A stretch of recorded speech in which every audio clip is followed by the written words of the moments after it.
नमस्कार, आप देख रहे हैं द न्यूज बर्ड। मैं हूं आपके साथ अर्पिता सिंह और आइए नजर डालते हैं इस वक्त की खास खबरों पर।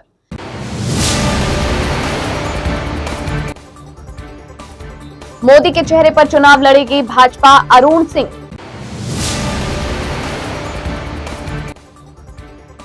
पीएचईडी हेल्पर पर चाकू से जानलेवा हमला करने वाले 2 शख्स गिरफ्तार।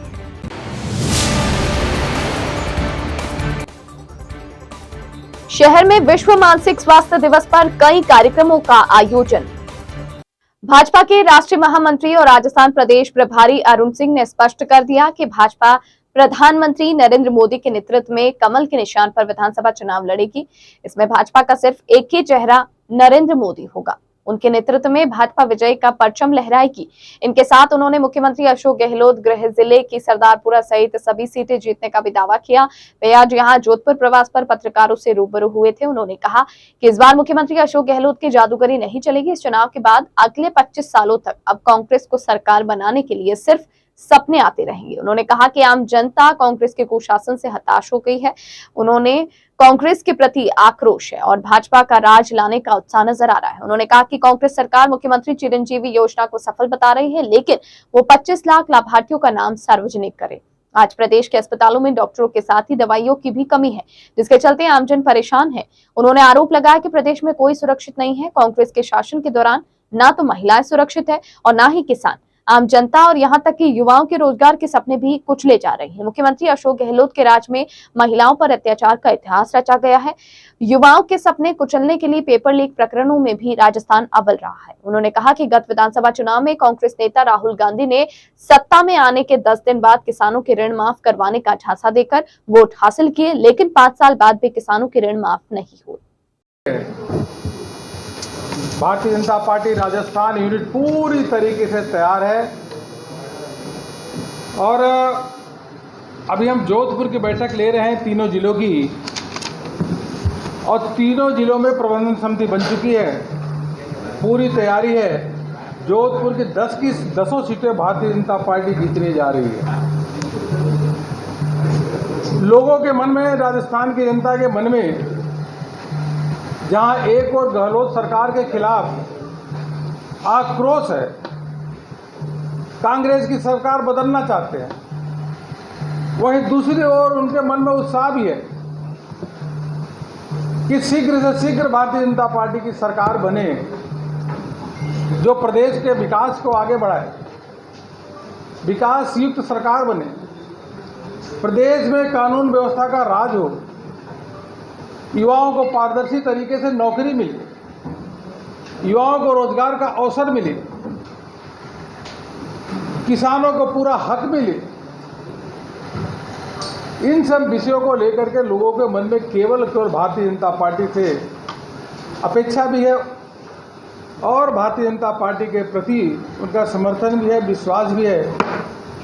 इसे राजस्थान में माननीय प्रधानमंत्री श्री नरेंद्र मोदी जी के नेतृत्व में इस बार ऐतिहासिक विजय भारतीय जनता पार्टी की यहाँ पे होने वाली है। प्रदेश में जो महिलाओं के खिलाफ अत्याचार है, हमने देखा प्रतापगढ़ में 2 नाबालिग लड़की,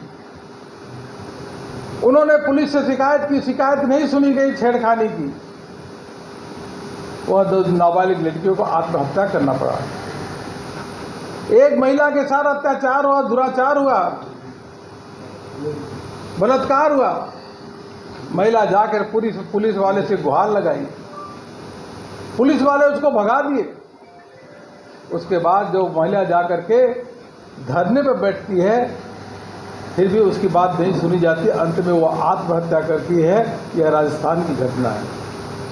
भारतीय जनता पार्टी के राष्ट्रीय महामंत्री एवं राजस्थान प्रदेश प्रभारी अरुण सिंह ने आज दोपहर डीजल शेड के सामने स्थित लघु उद्योग भारती के सभागार में प्रदेश के नेतृत्व द्वारा आयोजित आपणों राजस्थान के तहत संवाद कार्यक्रम में भाग लिया।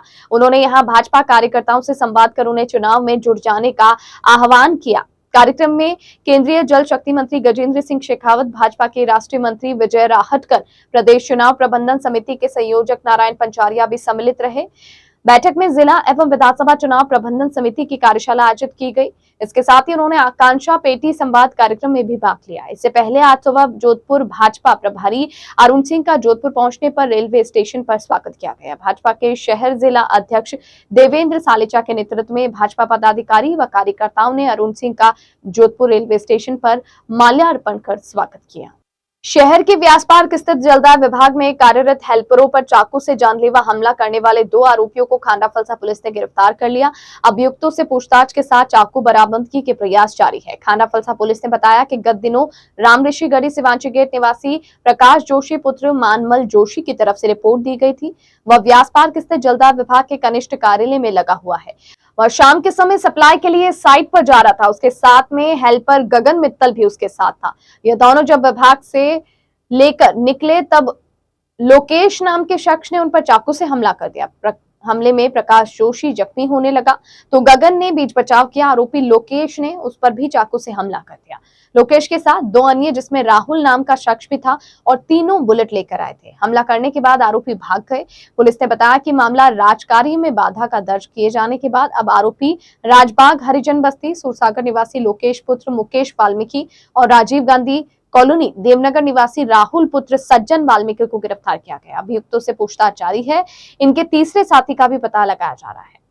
शहर में आज विश्व मानसिक स्वास्थ्य दिवस मनाया गया। शहर के अस्पतालों और अन्य स्थानों पर मानसिक स्वास्थ्य पर कार्यक्रमों का आयोजन किया गया। मथुरा दास माथुर अस्पताल के मानसिक रोग विभाग के सभागार में विश्व मानसिक स्वास्थ्य दिवस के तहत जन शिक्षा कार्यक्रम का आयोजन किया गया। कार्यक्रम के मुख्य वक्ता आचार्य एवं विभाग अध्यक्ष डॉक्टर संजय गहलोत ने कहा कि शारीरिक स्वास्थ्य की तरह ही मानसिक स्वास्थ्य भी महत्वपूर्ण है। जीवन में सकारात्मक रवैया रखने से मानसिक स्वास्थ्य बेहतर रहता है। उन्होंने कहा कि मानसिक रोगों के बारे में आमजन में गलत धारणा बनी हुई है कि मानसिक रोग ठीक नहीं होते, जबकि सही समय पर अगर रोगी की पहचान कर उसे नियमित रूप से चिकित्सा दी जाए तो वह व्यक्ति पूर्ण रूप से ठीक हो सकता है। उन्होंने बताया कि मानसिक स्वास्थ्य का शारीरिक गतिविधियों का पर भी विपरीत प्रभाव पड़ता है। अत्यधिक तनाव और चिंता के कारण अनेक शारीरिक बीमारियां, अल्सर, उच्च रक्तचाप, हृदय रोग आदि हो जाते हैं। इसी की तरह राजकीय नर्सिंग महाविद्यालय जोधपुर के विद्यार्थियों और फैकल्टी के सहयोग से मानसिक स्वास्थ्य के बारे में अधिक से अधिक जानकारी व जागरूकता प्रदान करने के उद्देश्य से मंगलवार को मानसिक स्वास्थ्य दिवस समारोह मनाया गया।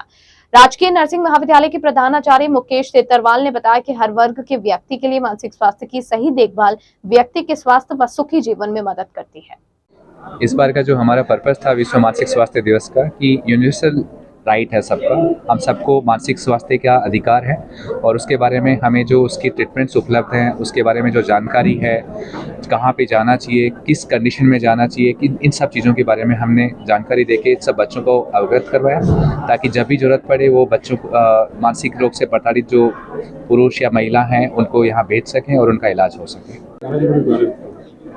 आज राजकीय नर्सिंग महाविद्यालय जोधपुर में विश्व मानसिक स्वास्थ्य दिवस के अवसर पर विभिन्न कार्यक्रमों का आयोजन किया गया, जिसमें मुख्य अतिथि के रूप में doctor Surjit Chaudhary, associate professor, doctor S medical college, miss Louise Philip जो ऑस्ट्रेलिया से आई है, और डॉक्टर सुलोचना जी हैं जो मनोविकार केंद्र में काम करती हैं, वो हमारे बीच में आए थे। आज के इस अवसर पर हमारे महाविद्यालय के बच्चों द्वारा ज़्यादा से ज़्यादा ये प्रयास किया गया था कि किस तरह से हम ज़्यादा से ज़्यादा लोगों को मानसिक स्वास्थ्य के प्रति जागृत कर सकते हैं। जितना हम ये जागृति का कार्यक्रम करेंगे उतना ही हमारे समाज को, हमारे परिवार को मानसिक रूप से स्वस्थ रख सकते हैं। इसके लिए बच्चों के द्वारा भी विभिन्न तरह के प्रोग्राम का आयोजन किया गया।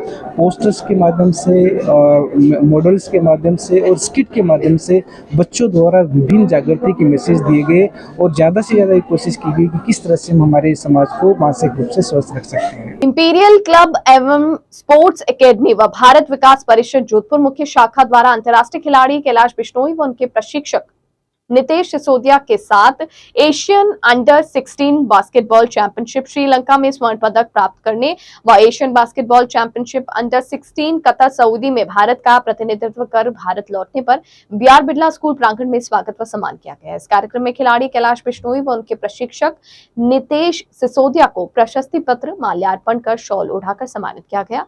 साथ ही सभी विद्यार्थियों को उनसे प्रेरणा लेने के लिए प्रोत्साहित किया गया।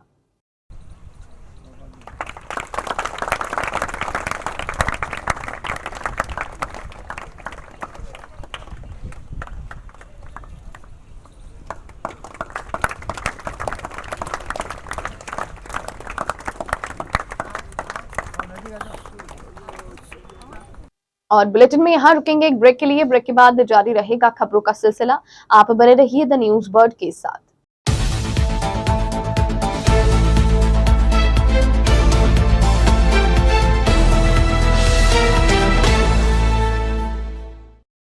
ब्रेक के बाद बुलेटिन में आपका स्वागत है। शहर के बासनी रेलवे स्टेशन के बाहर गत शुक्रवार को रणविजय यादव की हत्या के आरोप में यातायात पुलिस के एएसआई के बेटे को गिरफ्तार किया गया। एएसआई जोधपुर में पदस्थापित है। यादव समाज के प्रतिनिधि मंडल व परिजन आज पुलिस आयुक्तालय पहुंचे और ज्ञापन दिया गया। ज्ञापन में बताया गया कि रणविजय की हत्या के आरोप में एक एएसआई राजकुमार शर्मा के पुत्र देव शर्मा को गिरफ्तार किया गया, मगर एएसआई जोधपुर में पदस्थापित है और वहां जांच को प्रभावित कर सकता है। ऐसे में एएसआई का ट्रांसफर करवाकर अन्यत्र जगह पर लाया जाए। साथ ही ज्ञापन में बताया गया कि मृतक के परिवार में पत्नी और बेटा बेटी है जो कि छोटे हैं। आर्थिक हालात भी ठीक नहीं। इसके लिए सरकार मृतक परिवार को 1 करोड़ के मुआवजे के साथ सरकारी नौकरी दिलाए। यदि उनकी मांगे नहीं मानी जाती है तो अहीर यादव समाज को आंदोलन करना पड़ेगा। समाज ज्ञापन देने वालों में मृतक रणविजय यादव का छोटा भाई दुर्ग विजय सहित कई लोग शामिल रहे। पुलिस आयुक्त की तरफ से उन्हें उचित कार्रवाई का आश्वासन दिया गया।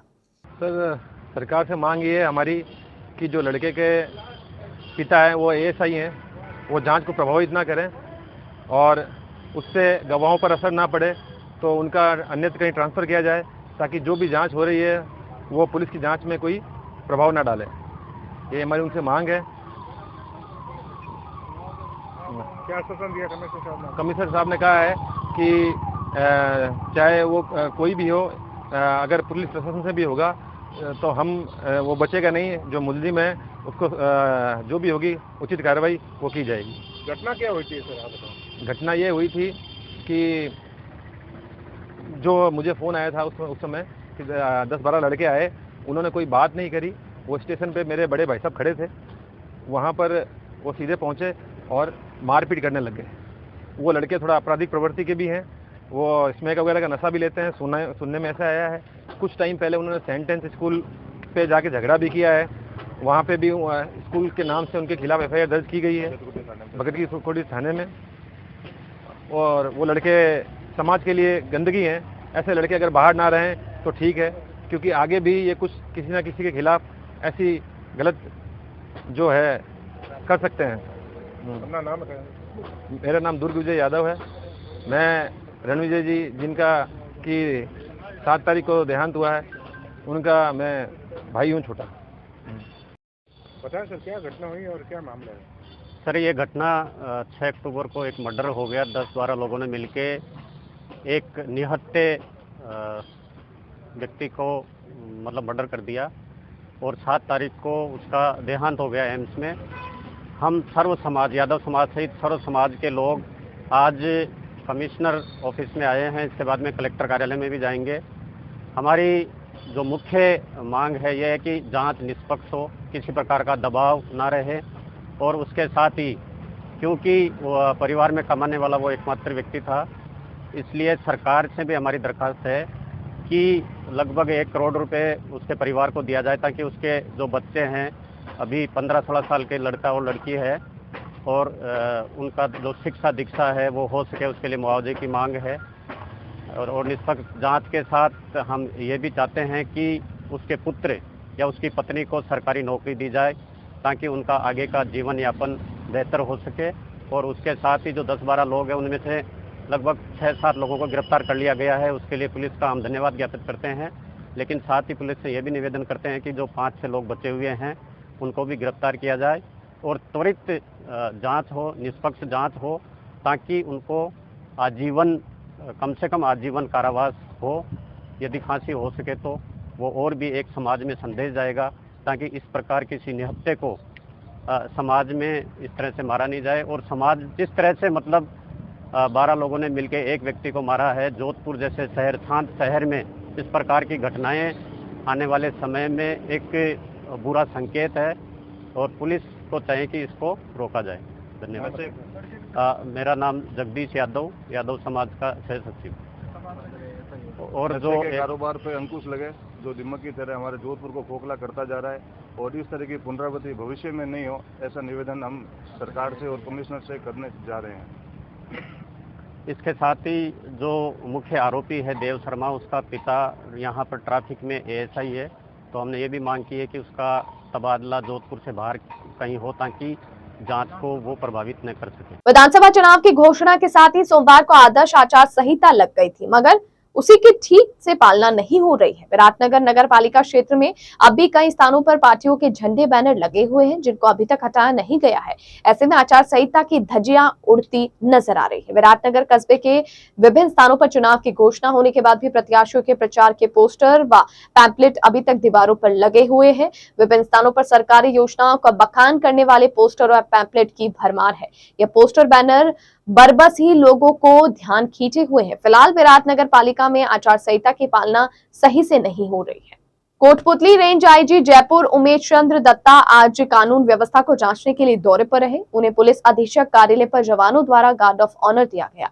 कोटपुतली बहरोड पुलिस अधीक्षक रंजिता शर्मा, अतिरिक्त पुलिस अधीक्षक दिनेश यादव, जगराम मीणा, पुलिस उपाधीक्षक मदन लाल जेव सहित अनेक अधिकारियों ने आईजी दत्ता की अगवानी की और स्वागत किया। उन्होंने बताया कि बाद में पुलिस अधीक्षक कार्यालय में चुनाव को देखते हुए कानून व्यवस्था को लेकर समीक्षा बैठक ली। आईजी दत्ता द्वारा चेक पोस्ट का निरीक्षण भी किया गया। 67वीं जिला स्तरीय छात्रा कबड्डी प्रतियोगिता राजकीय उच्च माध्यमिक विद्यालय कालीजाल पंचायत समिति धावा में 6 अक्टूबर को संपन्न हुई थी। प्रतियोगिता 3 अक्टूबर से शुरू हुई थी, मगर इसमें काफी खामियां और अनियमितताएं देखने को मिली। इसमें अब छात्राओं व उनके परिजनों से भारी रोष व्याप्त है। फाइनल में सालावास और लांबा के बीच में मैच हुआ था, जिसमें लांबा ने सालावास को 48-22 से हराकर विजेता रही और सालावास उपविजेता रही थी। छात्राओं के श्रेष्ठतम प्रदर्शन के बावजूद राज्य स्तर पर सालावास टीम के केवल एक छात्रा का ही चयन हुआ, जबकि आयोजनकर्ता विद्यालय राजकीय उच्च माध्यमिक विद्यालय कालीजाल की टीम जो केवल एक ही मैच जीत पाई थी, उसमें 3 छात्राओं का चयन राज्य स्तर पर हुआ है। यह छात्राओं के हितों के साथ कुठाराघात है। छात्राओं ने अपने साथ हुए कुठाराघात को लेकर स्कूल प्रबंधन के साथ ही शिक्षा विभाग के संभागीय आयुक्त निदेशक से न्याय की गुहार लगाई है। छात्राओं द्वारा कार्यवाही की मांग के बावजूद अभी तक कोई जवाब नहीं मिला, जबकि अब राज्य स्तर प्रतियोगिता का आयोजन का समय है, जो कि बांसवाड़ा में होनी है। 67वीं जिला स्तरीय 19 वर्षीय छात्रा कबड्डी प्रतियोगिता राजकीय उच्च माध्यमिक विद्यालय कालीजाल में आयोजित हुई थी, जिसमें लांबा टीम विजेता रही थी और सालावास टीम उप विजेता रही थी। हमारी सालावास टीम से केवल एक छात्रा का ही चयन हुआ है।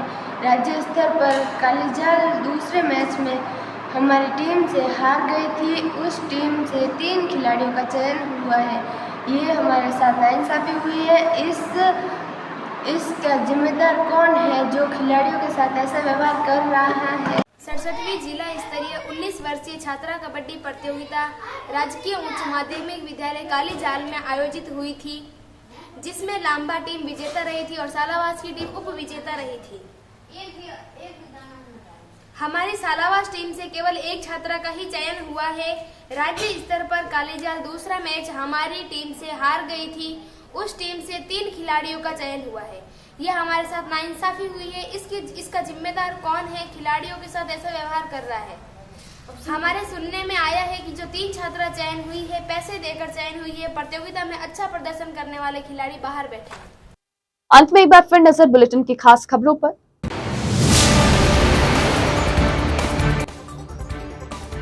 मोदी के चेहरे पर चुनाव लड़ेगी भाजपा, अरुण सिंह।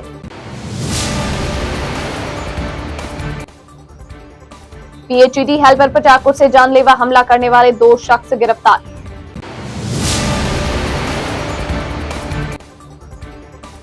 शहर में विश्व मानसिक स्वास्थ्य दिवस पर कई कार्यक्रमों का आयोजन। इस बुलेटिन में फिलहाल के लिए इतना ही और खबरों को जानने के लिए आप बने रहिए द न्यूज वर्ल्ड के साथ। तब तक के लिए मुझे दीजिए इजाजत। नमस्कार।